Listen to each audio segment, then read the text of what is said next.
بسم اللہ الرحمن الرحیم۔ مجھے کہنا ہے کچھ اپنی زبان میں۔ ڈاکٹر الیاس صدیقی۔ تاریخ کے موضوع پر یہ میری پہلی تصنیف ہے۔ میں اپنی پوری زندگی اردو اور فارسی زبان و ادب پڑھتا اور پڑھاتا رہا۔ تاریخ کے کسی عنوان پر استثنائی طور پر کام کرنے کا موقع نہیں ملا۔ اب سے چند برس قبل جس وقت میں اپنے تحقیقی مقالے نالی گاؤں میں اردو نظر نگاری کی تیاری میں مصروف تھا، اس کے پہلے باب کے لیے مالیگاؤں کی تاریخ کی ضرورت محسوس ہوئی۔ بہت تلاش کیا، پتہ یہ چلا کہ مالیگاؤں کی کسی اچھی تاریخ کا سرے سے وجود ہی نہیں ہے۔ یہ باب تو میں نے جوں توں مکمل کر دیا، لیکن سرسری کام ہونے کی وجہ سے تشنگی باقی رہی۔ اسی وقت یہ فیصلہ کر لیا تھا کہ اردو نظر نگاری کا کام مکمل کرنے کے بعد مالیگاؤں کی تاریخ کا کام اپنے ہاتھ میں لوں گا۔ سن 2000 عیسوی سے میں نے تاریخ کے سلسلے میں مواد جمع کرنے کا کام شروع کیا۔ اتفاق سے جنوری 2023 میں گٹھیا کا شدید حملہ ہو جانے کے سبب بے دست و پا ہو کر رہ گیا۔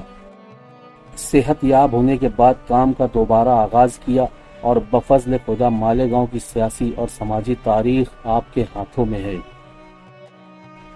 یہ حقیقت مسلم ہے کہ علم عام ہو جانے کے بعد انسان کی اپنے ماضی میں دلچسپی دو چند ہو گئی ہے۔ وہ یہ جاننا چاہتا ہے کہ یہ تمام اشیاء جو آج ہمارے سامنے اس حالت میں موجود ہے، پہلے کیسی تھی، افراد کیسے تھے، معاشرہ کیسا تھا، ہستیاں کیسی تھی، اور بنیادی سوال یہ کہ زندگی کیسی تھی۔ جاننے اور سمجھنے کی شدید پیاس انسان کو تحقیق و تلاش پر آمادہ کرتی ہے، اور وہ مختلف علوم کی مدد سے کائنات کے ماضی کی کھوج میں سرگردہ رہتا ہے۔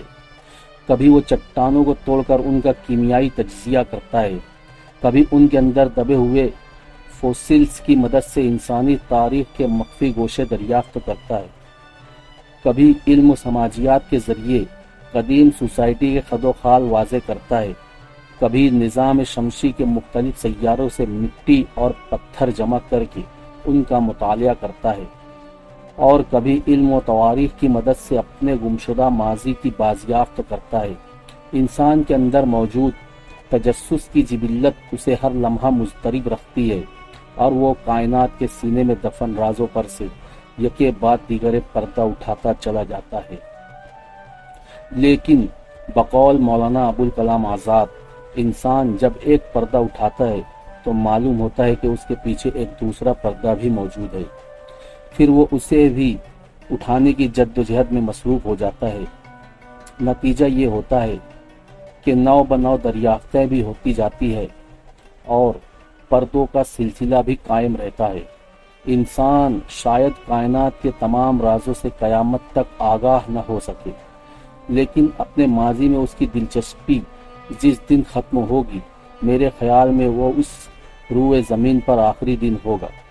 انسانی تاریخ میں ماضی کے دو پہلو ہیں، ایک تو یہ کہ وہ شاندار رہا ہوگا، دوسرے یہ کہ ناقابل بیان ہوگا۔ دونوں صورتوں میں انسان کی دلچسپی یہ ہوتی ہے کہ وہ ان کی نوعیت اور اسباب کو تلاش کرے۔ مثلاً یہ کہ اگر وہ شاندار تھا تو کیوں، اور اگر برا تھا تو اس کی نوعیت اور اسباب کیا تھے۔ پھر ماضی کو محض جان لینا کافی اور لا یعنی ہے۔ جب تک اس کا تجزیہ کر کے آئندہ کے لیے رہنمائی حاصل کرنے کا جذبہ صادق دل میں موجود نہ ہو، انسان ماضی کے اندھیروں کو روشنی میں اس لیے تبدیل کرنا چاہتا ہے کہ وہ اس کی بنیاد پر حال کی تعمیر اور مستقبل کی منصوبہ بندی کر سکے۔ اس لیے ماضی اچھا ہو یا برا، دونوں صورتوں میں ہمارا معین و مددگار اور رہنما ہے۔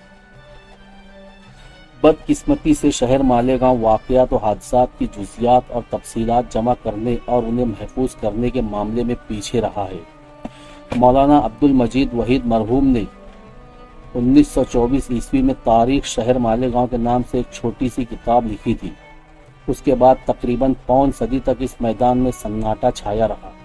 بعد ازاں شبیر احمد حکیم حفیظ مالیگاؤی اور حاج بشیر ادیب نے اس سناٹے کو توڑا۔ گزشتہ چند برسوں میں تو گویا شہر یکلخت بیدار ہو گیا ہے۔ اور حادثات و واقعات کا ریکارڈ جمع کرنے اور انہیں کتابوں میں محفوظ کرنے کے عمل میں خاصی تیزی آ چکی ہے۔ میں نے اپنی کتاب کی تیاری میں ان سب سے استفادہ کیا ہے۔ ابتدا میں جب میں نے کام کی شروعات کی تو ارادہ یہ تھا کہ نارو شنکر راجے بہادر گھرانے کے حالات لکھ کر کام ختم کر دوں گا، لیکن دوران تحقیق چند ایسی تحریروں پر نظر پڑی جن کا حقیقت سے دور کا بھی واسطہ نہ تھا۔ ان کی وجہ سے مجھے اپنی رائے تبدیل کرنا پڑی۔ مثال کے طور پر مراٹھی اخبار میں چھپے چند غیر ذمہ دارانہ بیانات دیکھیے۔ نمبر 1، 1 جولائی 2000 کے روزنامہ سکاڑ کے ایک مضمون میں لکھا ہے، پاور لوم کی تعداد بڑھتے بڑھتے 1985 عیسوی میں 3.5 لاکھ تک پہنچ گئی۔ حقیقت یہ ہے کہ آج بھی یہ تعداد 1 لاکھ تک نہیں پہنچی ہے۔ نمبر 2، ایک اخبار نے لکھا، شہر میں 1945 سے قبل ایک ہی سیکنڈری اسکول تھا۔ تحقیق یہ بتاتی ہے کہ 2 ہائی اسکول تھے، ایک اردو ایک مراٹھی۔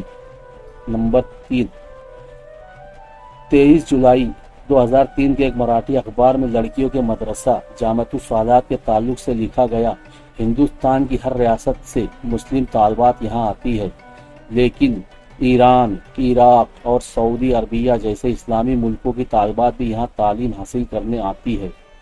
سچائی یہ ہے کہ جامعۃ الصالحات میں ان تینوں ملکوں کی ایک بھی طالبہ نے کبھی داخلہ نہیں لیا۔ نمبر 4، ایک اخبار نے لکھا، سردار نارو شنکر نے 1920 عیسوی میں یہاں قلعہ تعمیر کرنے کی شروعات کی۔ نارو شنکر کے حالات میں آپ پڑھیں گے کہ قلعے کی تعمیر 1760 عیسوی کے آس پاس شروع ہوئی۔ غرض اس قسم کے غیر تحقیق شدہ مواد اور اغلاط سے اردو اور مراٹھی کتابیں اور اخبارات بھرے پڑے ہیں۔ اس حقیقت نے نہ صرف میری ذمہ داریوں میں اضافہ کر دیا بلکہ اپنی کتاب کے دائرے کو وسیع کرنے پر مجبور کر دیا۔ نارو شنکر راجے بہادر اور ان کے خاندان کے حالات جمع کرنے کے لیے مراٹھا تاریخ کا سمندر کھنگالنا پہاڑ کاٹ کر جوئے شیر لانے کے برابر تھا۔ دھولیا شہر کے 2 اداروں راجواڑے سنشودھن منڈل اور سنکار اتےجک سبھا کی لائبریریوں نے اپنے دروازے میرے لیے کھول دیے۔ بعد میں ساروجک واچنالیہ ناسک اور بھارت اتہاس سنشودھن منڈل پونا سے بھی کافی مواد دستیاب ہوا۔ اس تحقیق میں 2 بزرگوں نے میری بڑی رہنمائی فرمائی، ایک راجواڑے سنشودھن منڈل دھولیا کے ڈاکٹر PN دیشپانڈے صاحب، دوسرے مظفر نگر UP کے ویر سنگھ جی پربھاکر گولے صاحب، جنہوں نے شمالی ہندوستان کے کتب خانوں سے مواد جمع کر کے مجھے ارسال فرمایا۔ مقامی طور پر MSG کالج مالیگاؤں کیمپ کے تاریخ کے پروفیسر ڈاکٹر SD خیرنار صاحب نے جو کاغذات عنایت فرمائے وہ بے حد مفید ثابت ہوئے۔ میں ان تینوں حضرات کا بے حد احسان مند ہوں۔ میں نے بھی مختلف کتب خانوں سے حاصل کردہ مواد کی بنیاد پر راجے بہادر گھرانے کی تاریخ اس نہج اور طرز پر لکھی ہے جس میں واقعات کو تاریخ ترتیب سے بیان کیا گیا ہے۔ جہاں ضروری معلوم ہوا وہاں غیر جانبداری سے واقعات کا تجزیہ کر کے صحیح نتیجہ اخذ کرنے کی کوشش کی گئی ہے۔ اس قدر و جد و جہد کے باوجود میں نہیں مانتا کہ اس گھرانے کی تاریخ کا کوئی پہلو اب باقی نہیں رہا۔ تلاش کرنے پر مزید مواد کی دستیابی کا امکان ہے۔ نارو شنکر کا تعمیر کردہ مالیگاؤں کا زمینی قلعہ آج بھی اچھی حالت میں موجود ہے۔ بعض کتابوں میں قلعے کی دیواروں، دروازوں اور برجیوں وغیرہ کی جو پیمائش دی گئی ہے اس میں کافی تضاد ہے۔ اس لیے میں نے خود قلعے کی ایک دیوار، دروازے، میدان، برج اور چھتریوں وغیرہ کی پیمائش کر کے صحیح صورتحال معلوم کرنا مناسب جانا۔ اس کام میں انجینئر امتیاز احمد اور فرزند اعجاز احمد صدیقی نے بڑی مدد کی۔ میں دونوں کا شکر گزار ہوں۔ مالیگاؤں کے قلعے کی لڑائی مراٹھا تاریخ میں خاصی اہمیت رکھتی ہے۔ کئی کتابوں میں اس کا بیان موجود ہے۔ میں نے صرف یہ کیا کہ مختلف کتابوں میں بکھری معلومات کو ایک دھاگے میں پرو دیا اور 16 مئی 1818 سے 14 جون 1818 تک کی لڑائی کی روزانہ کی تفصیل اس انداز سے بیان کرنے کی کوشش کی ہے کہ لڑائی کا سارا منظر کسی فلم کی طرح آنکھوں کے سامنے پھرنے لگتا ہے۔ اس کی تکمیل کر کے میں نے ایک طرح سے مرحوم کی خدمات اور کاوشوں کو خراج عقیدت پیش کیا ہے۔ ان کی بیاضوں سے میں نے بھرپور استفادہ کیا ہے۔ ظاہری بات ہے کہ اس قسم کی معلومات کا کتابوں میں دستیاب ہونا ناممکن تھا۔ یہ تو سماج اور برادری کے افراد ہی بتا سکتے تھے، اس لیے بے شمار لوگوں سے ملاقات کر کے معلومات جمع کرنے کا کام کیا گیا۔ بہت سے لوگوں نے تحریری طور پر معلومات مہیا کی۔ جہاں ضرورت محسوس ہوئی، ایک سماج کے کئی افراد سے ملاقات کر کے درست نتیجہ حاصل کرنے کی کوشش کی گئی۔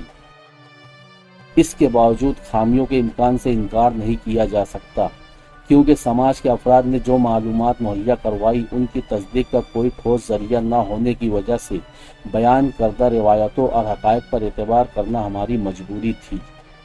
مالیگاؤں میں جد و جہد آزادی شہر کی تاریخ کا روشن ترین باب ہے اور شہر کے لیے باعث افتخار بھی۔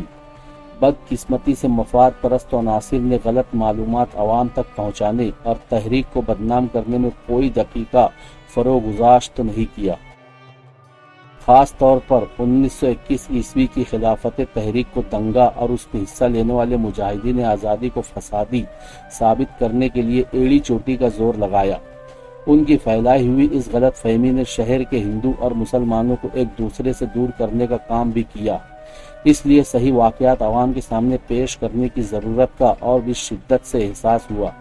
اسی بنا پر بڑی محنت سے میں نے مواد جمع کیا، پوری دیانت داری کے ساتھ واقعات کی تفصیل بیان کی، گہرائی سے واقعات کا تجزیہ کیا اور غیر جانبداری کے ساتھ سچی تصویر پیش کرنے کی کوشش کی ہے۔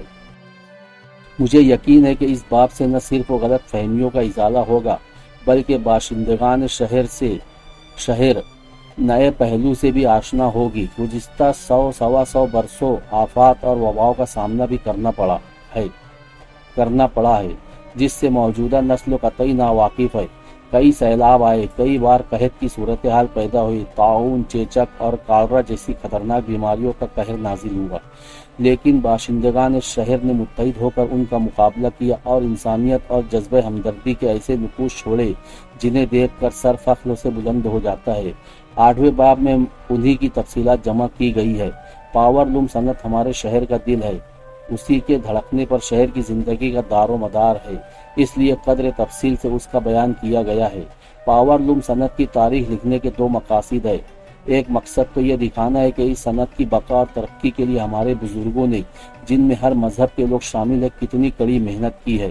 دوسرا مقصد دنیا کے بدلتے ہوئے حالات اور کپڑا صنعت کی تیز رفتار ترقی کے پیش نظر خود کو تبدیل کرنے اور مستقبل کی منصوبہ بندی کی ترغیب دینا ہے۔